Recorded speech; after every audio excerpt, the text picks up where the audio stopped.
All right, so this is Anne Marie signing in for LS566 metadata. Going to show you a quick screencast demonstrating the way to use and appreciate the images in the PITS Digital Image Archive, which is a part of Emory University, as I said in my presentation. So first we're going to open up pits.emory.edu/dia. So here we are on the home page. As you can see, it gives you a quick blurb about the DIA, what kind of images are in there, links to the particular collection that a lot of the images come from. So it also provides a lot of information that I gave you in my presentation in terms of FAQs and sort of about the collection type things. So as you can see, you can do what types of scans do you provide, what do you do to manipulate your images, yada yada yada. But we will go back to the home page and actually get to play around with a bit of searching. So I did mention that the keyword search is not employing a controlled vocabulary in my presentation, and that's because we wanted anyone from clergy people to the average Joe to be able to search effectively. There's one picture I know that I cataloged or created the metadata for many years ago, and I would like to try to find it now. I know that it had to do with Peter and a dream, and there were definitely some llamas in there. Let's see if I can find it. So I just searched Peter and a dream, and look, there it is. So if we click on, it gives you search results with little previews of the images and thumbnails. You can also do a list if you would rather, but we're looking at the image gallery. So there is Peter's vision at Joppa.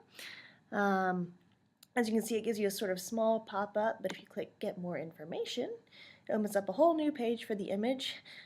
Gives you the book that it comes from, the author of the book that it comes from, an image title which is chosen by the indexer, scripture references, so in this case it refers to a passage in Acts 10, and a brief description. So in this image, a sheet is lowered from heaven before Peter with every kind of unclean animal in it. And this is why I happen to remember this picture, because as you can see, there is a sheet with a bunch of animals, one of which is definitely a llama, if I recall. So there is one way to just search by keywords if you're looking for something in particular.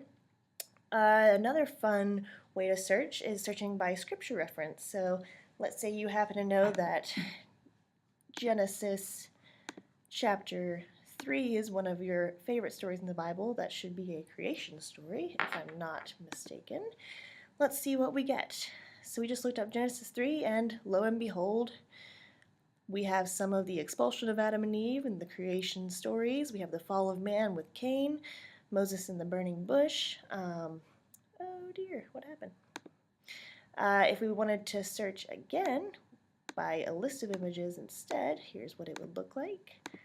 Submit, and look, we get the call number for the book that it came from, which is year and author, and then we get the image, which you can click on and go right to there. There's also an advanced search form. This is new. It was not there when I was originally an indexer, so it provides you with that keyword search. You can also search by call number, so we could find that book that we were interested in, or find images related to any book, which some books have more than others, scripture reference, and or year of publication. So just for an example, here are two images that come from a book with a call number 1511 Cath A2, which the title is actually Bulla Monitori by the Catholic Church.